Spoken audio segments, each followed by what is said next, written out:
man convicted of kidnapping and rape more than 16 years ago on the other side of the country is behind bars tonight here in Contra Costa County. Investigators say the so-called bad breath rapist had been hiding out in the Danville area for years. Our Lauren Toms talked to a member of the task force that finally tracked him down.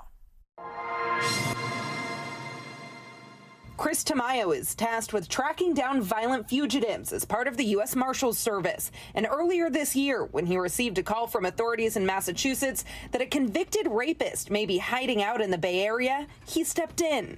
Someone who's been on the run for 17 years has probably gotten pretty comfortable. It's unique that there hasn't been additional crimes that maybe we haven't seen, especially with something as violent as it was. In 2007, Twen-Kit Lee was convicted of violently raping a coworker just outside Boston. He fled the state before his sentencing. 17 years later, Tamayo played a role in his arrest 3,000 miles away. The case had gone cold, he says, but it's the investigators who caught a break in a social media post several months ago that tipped them off to his potential presence in Danville. Cold cases, they get so gruesome that sometimes you just want to give up.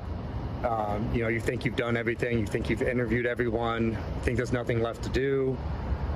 And it just takes that effort for someone to just keep pushing. According to a news release from the Massachusetts State Police, which placed a $10,000 bounty on Lee, investigators connected him to the owner of a multi-million-dollar home in Danville that was owned by a female flower shop owner believed to be his partner, who authorities say had no idea of Lee's violent past. After quietly pulling him over on Diablo Road near an elementary school, Tamayo says he initially provided fake names, but ultimately confessed. There was a moment of denial for him, I think in shock, where he, didn't really want to say who he was, but he knew the gig was up. In 2005, CBS News Boston reported that Lee was arrested after one of his restaurant employees alleged that he had broken into her home, tied her to a bed, and raped her. He was identified for one key feature and later confirmed through DNA. The victim later told police the attacker wore a ski mask, but there was something familiar about him: his breath.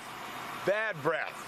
That characteristic dubbed him the bad breath rapist. Authorities have released limited information about how he spent the last 15 years or how they pieced together the arrest. Was able to kind of continue in his ways, being a quiet person who, worked some odd jobs to lay low. Tamayo says he expects members of this quiet community to feel a sense of shock, but he hopes they can rest easy knowing Lee is no longer a threat.